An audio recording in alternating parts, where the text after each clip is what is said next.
हर रोज एक नई कहानी देखने के लिए चैनल को सब्सक्राइब करें और बेल आइकन दबाना ना भूलें। ममता के पति हरिराम की मौत काफी बरस पहले हो गई थी। अब उसके पास गरीबी और अपनी 7 बेटियों सुधा, मधु, हीना, विनी और अनु, गौरी और सिनी के अलावा कोई नहीं था। ममता दिहाड़ी लगाकर थोड़ी बहुत पैसे कमाया करती थी। साथ ही अपनी माँ का हाथ बटाने के लिए सुधा और मधु भी आसपास के घरों का काम करने चली जाया करती थी।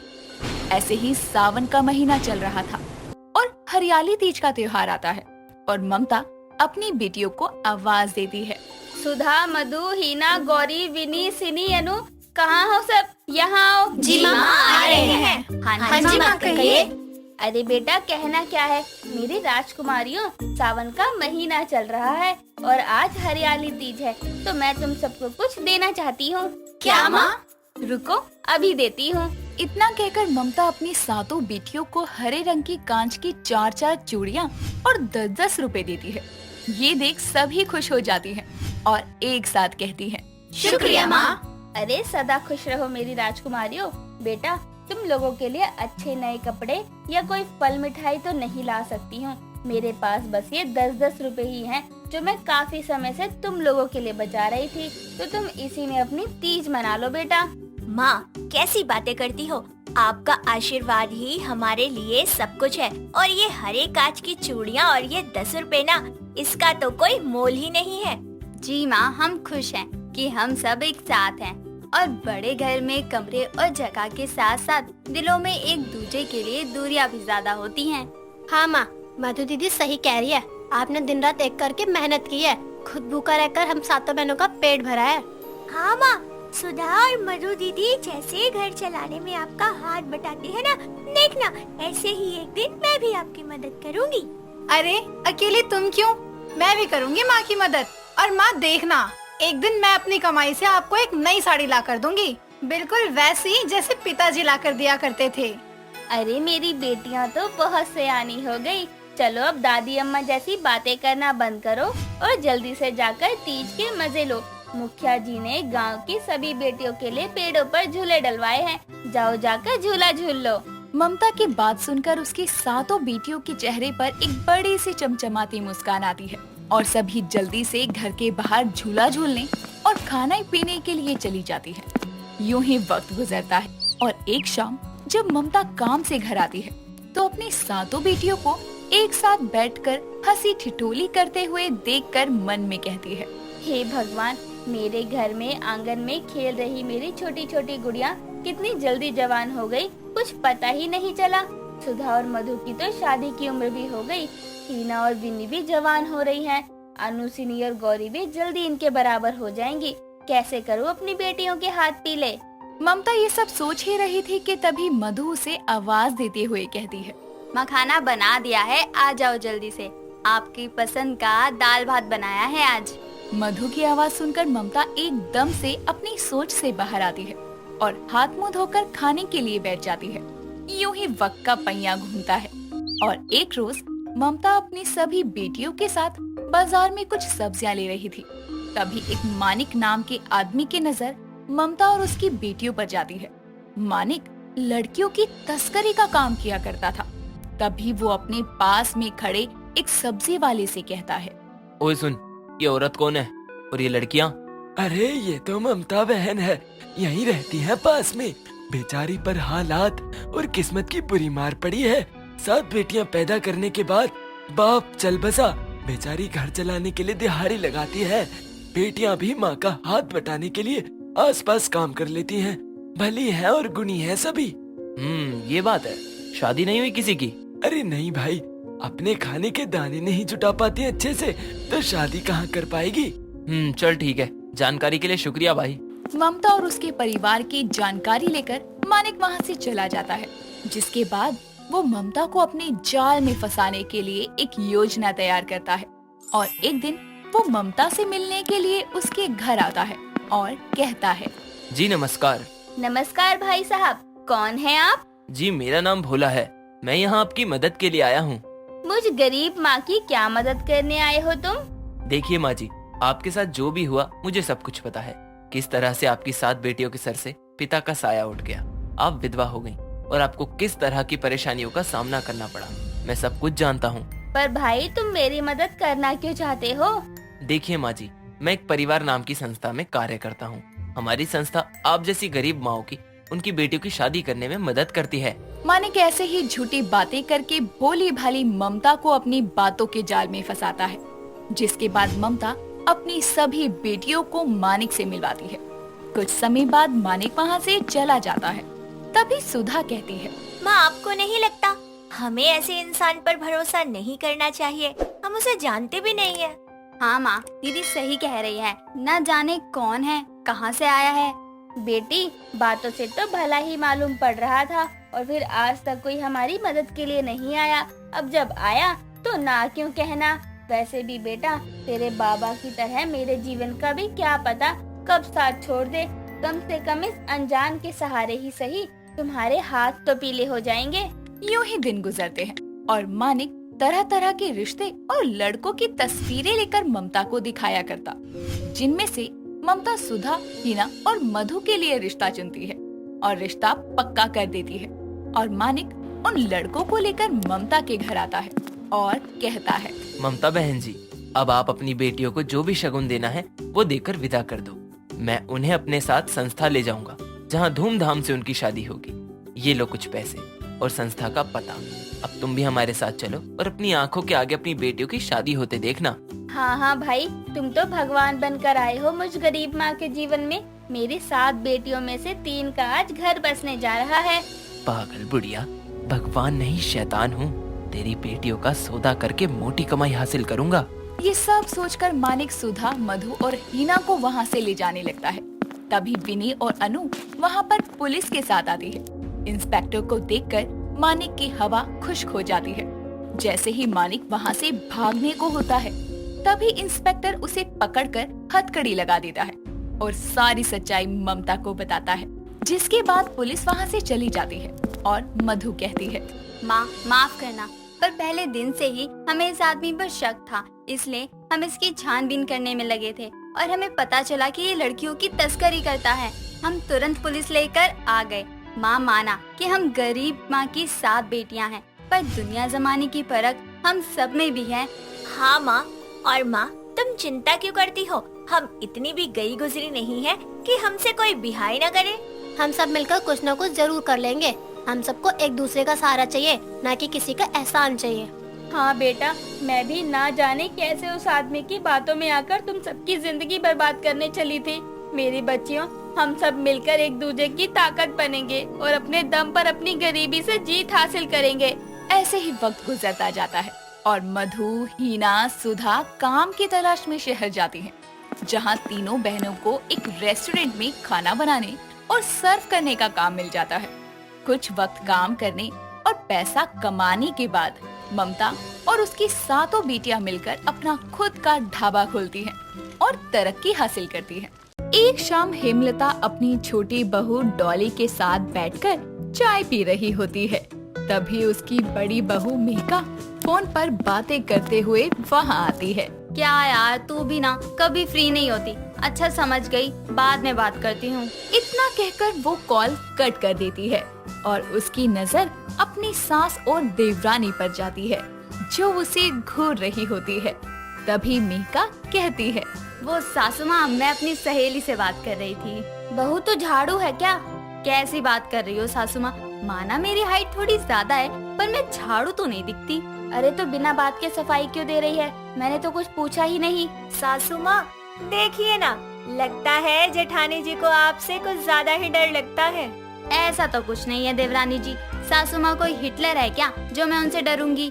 वो तो शॉपिंग पर जाने के लिए मैं अपनी फ्रेंड से पूछ रही थी, पर उसके पास टाइम नहीं है। अरे तो अकेली चली जा, किसी को साथ लेकर जाना जरूरी है क्या? जरूरी तो नहीं सासू माँ, लेकिन कोई साथ होता है तो फिर सामान भी तो अकेले नहीं ढोना पड़ता ना। पर अभी अकेले कैसे जाऊँ? बस इतने से बात। जेठानी जी मैं चलती हूँ ना आपके साथ। रहने दो, मैंने कल तुमसे पूछा था तब तो तुमने मना कर दिया था, अभी हाँ कर रही हो। अब जब आपके साथ जाने के लिए कोई नहीं है तो एक अच्छी देवरानी होने के नाते मुझे आपकी हेल्प करनी चाहिए। ले, तुझे तो घर में साथी मिल गई और तू बाहर वालों से पूछने में लगी है। ठीक है फिर कल तैयार रहना चलने के लिए, मैं जाकर लिस्ट बना लेती हूँ। इतना कहकर वो अपने कमरे में चली जाती है। अगले दिन मेहका तैयार होकर अपनी देवरानी का इंतजार करने लगती है। तभी उसकी सास हाथ में पर्ची लिए वहाँ आती है और उसे देते हुए कहती है, ले बहू, अब खरीदारी करने जा रही है तो मेरा कुछ सामान भी ले आइयो। इतनी बड़ी पर्ची देकर कह रही है कुछ सामान ले आना। सासू माँ भी ना बहती गंगा में हाथ धोने से मतलब रखती है बस। ठीक है सासू माँ। ये मेरे भी सामान की लिस्ट है, इसे भी आप ही रख लो जेठानी जी, कहीं ऐसा ना हो मुझसे खो जाए, इसीलिए आपको दे रही हूँ। जिसके बाद दोनों देवरानी जेठानी मार्केट के लिए निकल जाती हैं। कुछ देर खरीदारी करने के बाद डॉली को एक कॉल आता है और वो वहाँ से चुपके से निकल जाती है। जब मेहका उसे बैग पकड़ाने के लिए पीछे मुड़ती है तो डॉली वहाँ नहीं होती। ये देखकर वो उसे कॉल करती है। अरे तुम अचानक कहाँ चली गई? तो मैं चौराहे वाले रोड पर कुछ काम से आई हूँ, आप चिंता मत करो, आप खरीदारी करो, मैं तो बस आ जाऊंगी। तभी कॉल कट हो जाती है। अपनी देवरानी की बात मानकर मेहका सारे सामान की शॉपिंग कर लेती है और उसके दोनों हाथ बैग से भर जाते हैं, जिन्हें वो खुद ही घर लेकर जाने लगती है। तभी रास्ते में थक कर मेहका बोलती है, धोखेबाज देवरानी, सारी खरीदारी कर ली लेकिन अब तक ये चुड़ैल वापस नहीं आई। ये सारा सामान मुझे अकेली को ही ढोके ले जाना पड़ रहा है। बताओ, इसे तो घर आने दो, सासू माँ से कहकर इसकी खटिया खड़ी करवा दूंगी। जिसके बाद वो रिक्शा लेकर घर पहुँचती है और उसे ऐसे सामानों से लदा देखकर हेमलता बोलने ही वाली होती है कि तभी पीछे से भागती हुई डॉली आती है और मेहका को पकड़कर रोते हुए बोलती है, जेठानी जी, आप कहाँ चली गई थी? आपको पता भी है, मैंने आपको पूरी मार्केट में ढूंढा, मुझे तो लगा कि आप भीड़ में कहीं खो गई। हाय, मैं तो थक हार के परेशान होकर वापस घर चली आई। तभी मैं कहूँ बड़ी बहू, अकेली सामान लादे क्यों घर आ रही है? अरे जब साथ गई थी तो साथ ही आना चाहिए था ना। सासू माँ ये धोखे। हाय हाय, इतनी देर हो गई, चलो मैं जाकर खाने की तैयारी करती हूँ। ये तो धोखेबाज के साथ नौटंकी भी निकली, एक तो मुझे अकेला छोड़कर सरक ली, ऊपर से यहाँ आकर फालतू का नाटक कर रही है। तभी मेहका डॉली को घूरने लगती है और डॉली ऐंठती हुई किचन में चली जाती है। समय बीतता है, सब ठीक चल रहा होता है और एक दिन जब मेहका किचन में खाना बना रही होती है तभी उसका पति निशांत उसे आवाज लगाते हुए कहता है, मेहिका, यार मुझे मेरे लैपटॉप का चार्जर नहीं मिल रहा, ढूंढ कर दो जल्दी। अभी मैं खाना बनाऊं या इनका चार्जर ढूंढ कर दूं? मेहिका, सुन रही हो कि नहीं? ओहो, आ रही हूँ बस। इतना कहकर वो बिना गैस बंद किए कमरे की तरफ चली जाती है। कुछ देर बाद जब वो लौट कर आती है तो उसे सब्जी जली मिलती है। तभी वहाँ डॉली आती है जो जली हुई सब्जी को देखकर कहती है, ये क्या जेठानी जी, आपने सब्जी जला दी? क्यों? मेरा मन कर रहा था जली सब्जी खाने का तो इसलिए जला दी। अरे जलाई नहीं है, जल गई है। अभी मुझे इनके कपड़े भी प्रेस करने हैं, नाश्ते का टाइम हो रहा है, अभी मैं खाने में क्या परोसूंगी। ओहो जेठानी जी, क्या ही हो गया, कोई बात नहीं, मैं हूँ ना, मैं दोबारा से सब्जी बना देती हूँ, आप जेठ जी के कपड़े प्रेस कर दो। सच्ची तुम बना दोगी? ठीक है, मैं जाती हूँ। इतना कहकर वो चली जाती है। कुछ देर बाद जब सभी खाने की टेबल पर नाश्ते के लिए बैठते हैं तो जैसे ही हेमलता बर्तन में रखी हुई जली सब्जी देखती है तो वो गुस्से से बोलती है, हाय हाय, सुबह सुबह ये जला हुआ नाश्ता कौन करवाना चाहता है? क्या ये सब्जी जली हुई है? सासू माँ, मुझे नहीं पता, जेठानी जी ने खाना बनाया है। मेहिका, मतलब अब जला हुआ नाश्ता करवाओगी तुम? हाँ, सब्जी मुझसे जल गई थी इसलिए मैंने डोली को दोबारा सब्जी बनाने को कहा था और फिर तुमने ही तो कहा था कि तुम बना दोगी। कब जेठानी जी, मैंने तो ऐसा कुछ नहीं कहा, भला मैं कहती तो ये जली हुई सब्जी यहाँ लाकर क्यों रखती? क्यों झूठ बोल रही हो? तुम्हारे कहने पर ही तो मैं दूसरा काम करने चली गई थी और तुम। अरे कैसी बातें कर रही हैं? अपनी गलती का बोझ मुझ पर डालने की कोशिश क्यों कर रही है जेठानी जी? बस करो तुम दोनों। और बड़ी बहू, अपनी गलती मानने की जगह तू अपनी देवरानी से ही बहस किए जा रही है। इस बार कुछ नहीं कह रही, लेकिन आगे से ऐसा कुछ नहीं होना चाहिए। मैंने इस चुड़ैल पर भरोसा ही क्यों किया? एक बार फिर मेरे साथ इसने धोखा किया, इसे तो मैं छोड़ूंगी नहीं। इस घटना के बाद से मीका अपनी देवरानी से कोई काम बोलना ही छोड़ देती है, क्योंकि वो समझ चुकी थी कि उसकी देवरानी एक नंबर की धोखेबाज और अपनी कही बात से पलटने वाली इंसान है। एक शाम हेमलता अपने बेटे बहुओं को बुलाकर उन्हें प्रॉपर्टी के कागज दिखाकर कहती है, देखो बच्चों, जैसे तुम्हारे पिताजी चले गए वैसे ही मेरी जिंदगी का भी कोई भरोसा नहीं है। जो भी प्रॉपर्टी के नाम पर है मेरे पास, तुम दोनों उसको आधा आधा बांट लो। बस सासू माँ, अभी इसकी क्या जरूरत थी? हाँ माँ, मिहिका सही कह रही है। अरे नहीं बच्चों, ये इससे पहले कि तुम लोग प्रॉपर्टी के लिए लड़ो, मैंने खुद ही काम निपटा दिया। आगे तुम जानो। ये बात तो सासू माँ ने सही कही। इस जेठानी के चलते आधी प्रॉपर्टी मेरे हाथ लगी है। अगर ये ना होती तो सासू माँ के बाद सारी प्रॉपर्टी की मालकिन मैं बनती। कोई नहीं, मालकिन तो अब भी मैं ही बनकर रहूंगी। धोखे से जेठानी जी से सारी प्रॉपर्टी अपने नाम करवानी होगी। अपनी धोखेबाज देवरानी के मंसूबों से मेघा बिल्कुल अनजान थी। एक दिन जब मेघा अपने कमरे में कपड़े समेट रही होती है तो डॉली उसके पास कुछ पेपर्स लेकर आती है और उससे कहती है, जेठानी जी, ये सोसाइटी की मेंबरशिप का फॉर्म है। मैं पहले सासू माँ के पास गई थी साइन करवाने के लिए, लेकिन वो सो रही थी, फिर मैं आपके पास आ गई। पर मेरे साइन करने से क्या होगा? घर के किसी बड़े के साइन चाहिए होते हैं ना, तो फिर सासू माँ ही करेंगी। इंतजार कर लो उनके उठने तक का। नहीं, बस आप दोनों के साइन ही वैलिड है।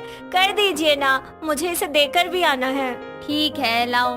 तभी मेघा उन पेपर पर साइन कर देती है, जिसमें प्रॉपर्टी के पेपर्स भी थे। उसके साइन मिलते ही डॉली जोर जोर से हंसने लगती है और उसकी आवाज सुनकर हेमलता भी वहाँ आकर कहती है, अरे क्यों राक्षसी की तरह हंस रही है? जेठानी जी, आप कितनी बेवकूफ है। मतलब इतनी बार मैंने आपको धोखा दिया, फिर भी आप मेरी चाल में फंस गई। अनजाने में आपने अपनी आधी प्रॉपर्टी हंसते हंसते मेरे नाम कर दी। बिल्कुल भी नहीं। जरा देखो तो सही, तुम जो पेपर लेकर आई हो वो असली है भी या नहीं? तभी डॉली उन पेपर्स को अच्छे से देखती है तो वो नकली निकलते हैं। ये देखकर उसकी हवाइयाँ गुल हो जाती है। तभी मेघा कहती है, कैसा लगा धोखा खाकर धोखेबाज देवरानी? अरे 2 बार तुम्हारे धोखे का शिकार होने के बाद मैं इस बार कैसे तुम्हारे जाल में फंस जाती? मैंने पहले ही पेपर्स बदल दिए थे। छोटी बहू, तू अपने घर वालों के साथ ही धोखा करने जा रही थी, तू ऐसा कैसे कर सकती है? सासू माँ, ये तो हमेशा से ही ऐसी थी, लेकिन ये इतना बड़ा धोखा भी कर सकती है, ये मैंने कभी नहीं सोचा था। धोखेबाज डॉली के साथ जब धोखा होता है तब उसे समझ आता है और वो अपना सर पकड़कर बैठ जाती है। एक दिन कोमल अपनी माँ पूनम के पास रसोई में जाकर बोलती है, माँ, आज से खाना मैं बनाऊंगी। तभी कोमल की भाभी शांति वहाँ आकर कहती है, नहीं नहीं, तुम तो रहने ही दो। तुम्हारे कारनामों का हमें बहुत अच्छे से पता है। पता नहीं क्या का क्या बना दोगी। तो बहू, तू ही इसके पास खड़ी होकर बनवा दिया करना खाना। ठीक है माँ जी, मैं ही बनवा देती हूँ। कम से कम कुछ काम तो आ जाएगा इनको। आई बड़ी, इनको खुद को आता है खाना बनाना। पूनम वहाँ से चली जाती है। कोमल सब्जी बनाने की तैयारियां कर लेती है और सब्जी में तड़का लगाने लगती है। तभी शांति बोलती है, अरे दीदी, तेल ठंडा होने दो, नहीं तो जीरा दोबारा काला पड़ जाएगा। अब मत काला होने देना। हाँ हाँ, नहीं होने दे रही भाभी। मसाला डालो अब इसमें और घुमाओ चमचे से, इसको चिपक जाएगा नहीं तो। अरे इतनी देर में तो थोड़ा पानी भी डालना है इसमें। हटो, मैं बनाती हूँ। नहीं, मैं बना लूंगी, अब बनने ही वाली है सब्जी। सब्जी तो डालो। अब नमक चेक कर लेना, तेज ना हो, तुम्हारे भाई गुस्सा करेंगे। यार ये कितना बोलती है, बड़बड़ करती रहती है, सर दर्द कर दिया इसने। पता नहीं भाई इसे कैसे झेलता है। खाना बनाकर दोनों कमरे में आकर बैठते हैं और ऐसे ही दिन गुजरते हैं। और एक दिन कोमल अपने दोस्तों के साथ घूमने के लिए प्लान बनाती है और वो जीन्स टॉप पहनकर जाने लगती है। तभी शांति उसे रोककर बोलती है, अरे अरे, रुको रुको रुको, ये क्या पहन रखा है तुमने? कपड़ों की मैचिंग करनी नहीं आती क्या तुम्हें? कोई सेंस नहीं है कपड़े पहनने का? हाँ हाँ, आप तो बड़ी श्रीदेवी लग रही हो ना। चलिए मुझे ड्रेसिंग सेंस सिखाने। हटो, मुझे देर हो रही है। मुझे क्या, जाओ परे। लोग तुम्हारा ये अजीबोगरीब फैशन देख के हंसेंगे, फिर आ जाना सड़ा सा मुंह बनाकर। हाँ ठीक है, अब हटो साइड। कोमल अपनी भाभी को साइड हटाकर अपनी दोस्तों के पास मिलने चली जाती है, जहाँ उसकी दोस्त पिंकी उससे बोलती है। कोमल, देर कैसे कर दी यार, कब से वेट कर रहे थे हम। यार भाभी के चक्कर में देर हो गई मुझे, वो ना मेरा दिमाग खा जाती हैं। नसीब वालों को मिलती है भाभी। तुझे भाभी का मतलब भी पता है? हाँ पता है, भाभी का मतलब माइग्रेन, मतलब सर दर्द। कोमल के दोनों दोस्त हंसने लगते हैं और घूमने के बाद शाम होने पर कोमल अपने घर आ जाती है। रात को सभी साथ बैठकर खाना खाते हैं और खाते हुए उसकी भाभी बोलती है। दीदी, इतनी जल्दी जल्दी खाना क्यों खा रही हो? थोड़ा आराम से खाओ, कहीं जाना है? कोई पड़ा है आपके पीछे? अब यहाँ भी चालू हो गई। कोमल, तुम्हारे हाथ का खाना खाकर तो ना खाने का मजा ही नहीं आया, है ना मम्मी? हाँ बहू, तू ही बनाया कर, दोनों मिलकर काम कर लिया करो। बर्तन कोमल धो लेगी और तू खाना बना लिया कर, और साफ सफाई भी तू ही कर लिया कर।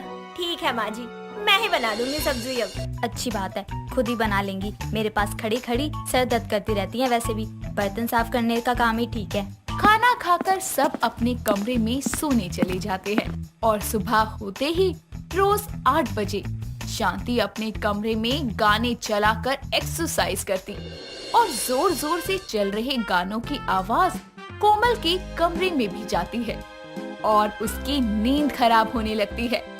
कभी कोमल तकिए से अपने कानों को बंद करती, लेकिन तभी वो उठकर बैठ जाती है और फिर गाने बंद ना होने पर वो गुस्से में उठकर अपनी भाभी के पास जाकर बोलती है। अरे ये क्या जोर जोर से गाने चलाकर हाथ पे टेढ़े मेढ़े कर रही हो? मेरी नींद खराब कर दिया आपने। एक्सरसाइज कर रही हूँ, आप भी किया करो। अब आप भी रोज जल्दी उठना और हाँ, मेरे साथ एक्सरसाइज करना। करोगी ना? मुझसे नहीं होती कोई एक्सरसाइज, आप ही कर लो। और हाँ, सर दर्द के लिए आपका बोलना ही काफी है, इन गानों को शांत रख लो। इतना बोलकर कोमल अपने कमरे में जाकर बैठ जाती है और कुछ देर बाद दोनों मिलकर अपना अपना काम करती हैं। बर्तनों का ढेर देखकर कोमल बोलती है। सर दर्द का बहाना करके मैं ये बर्तन भाभी से ही धुलवाऊंगी। कोमल अपनी भाभी के पास जाकर बोलती है। भाभी, आप अपना काम खत्म करके बर्तन भी धो दोगी? क्यों? आपके हाथों में जंग लग गया है? आपके हिस्से का काम मैं थोड़ी करूँगी। दोनों को अपना अपना काम मिला है, अपना अपना करेंगे।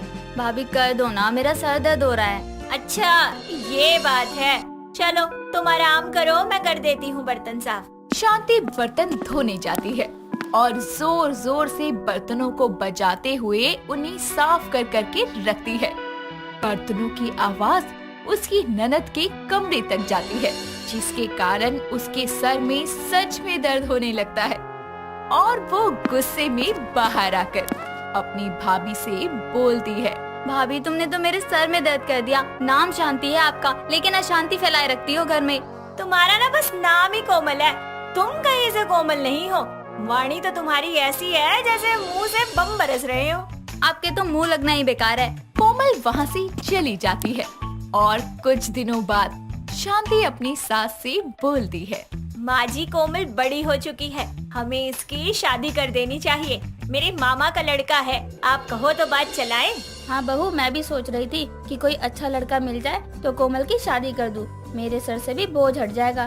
तो एक काम कर, बात करियो अपने मामा के लड़के से। कोमल आते हुए सारी बातें सुन लेती है और अपनी माँ के पास आकर बोलती है। अब क्या मैं बोझ लगने लगी हूँ? ये सब भाभी की तरकीब होगी मुझे घर से निकालने की। मेरा सर दर्द बन के बैठी हुई है, सर की नस फटवा के रहेगी। अब तो रोज का सर दर्द कर देती है कोई ना कोई बात करके। कोई बात नहीं बेटा, एक न एक दिन तो करनी ही है। अभी से रिश्ता ढूंढेंगे तब जाके तो बात बनेगी। चट मंगनी पट ब्याह थोड़ी करेंगे। अब आप भी चालू हो गए, भाभी का असर हो गया है क्या आप पर? बहू, जा तू मेरे लिए चाय बना दे। अभी लाती हूँ माँ जी। दीदी, आपके लिए भी चाय बनाऊं? हाँ बना लाओ, वैसे ही सर दर्द हो गया। कड़क बना कर लाना। अदरक वाली, लौंग वाली? हाँ डाल लो दोनों। इलायची और काली मिर्च डालनी है? हाँ सब कुछ डाल दो, जीरा का तड़का भी लगा देना। तुलसी?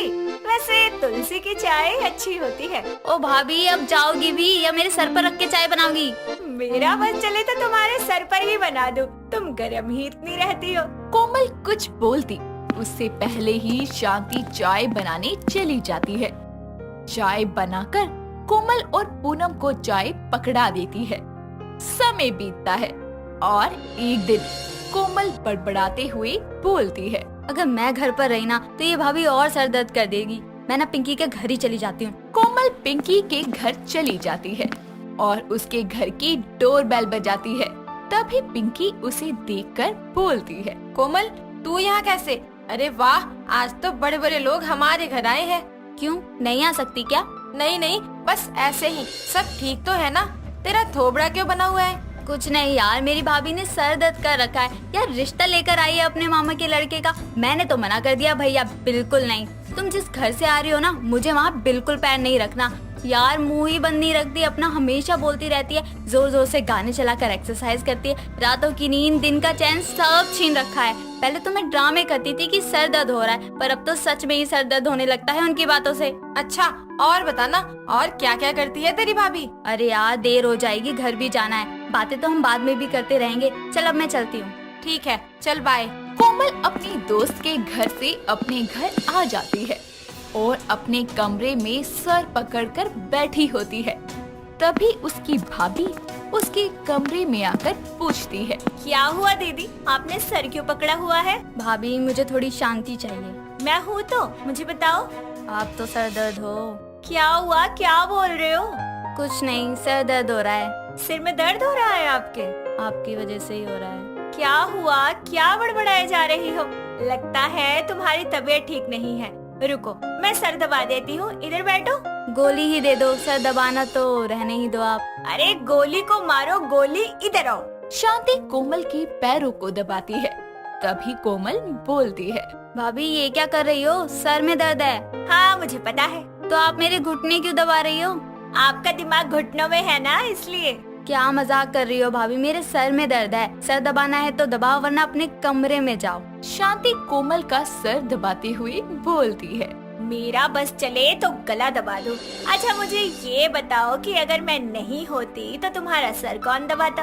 तब सर दर्द ही नहीं होता था। सर दर्द का कारण भी तो आप ही हो ना। ये मत करो, वो मत करो, ये मत पहनो, ये मत खाओ। बस आपका बस चले ना तो मेरे वॉशरूम में आ जाओ और वहाँ भी आकर बोलो, दीदी ऐसे नहीं वैसे करो। यार हद होती है, छुपी नहीं होती है आप। उफ, सर दर्द कर रखा है मेरा। मतलब ये कि मेरी वजह से सिर में दर्द होता था आपको? अगर देखो ऐसी बात है ना दीदी, तो अब से मैं आपसे कम ही बोला करूँगी। पता चला आपका सर दर्द माइग्रेन न बन जाए। इनका कुछ नहीं हो सकता, ये कभी चुप नहीं रह सकती। लगता है मुझे ही शादी करके जाना पड़ेगा, नहीं तो ये सर दर्द की बीमारी बन जाएंगी। कोमल अपनी भाभी को कुछ दिनों तक और झेलती है और अपनी माँ की पसंद से कुछ समय बाद शादी कर लेती है और अपने ससुराल जाते जाते वो सबसे बोलती है, अब मिल गई मुझे इनके दिए हुए सर दर्द से मुक्ति। एक भाभी अपनी ननद का ऐसा सर दर्द बन गई थी जिससे छुटकारा पाने के लिए बेचारी ननद को शादी करके ससुराल जाना पड़ा। दोस्तों अगर आपको ये कहानी पसंद आई तो इसे लाइक करें, शेयर करें और कमेंट करके बताएं कि कहानी में आपको सबसे अच्छा क्या लगा।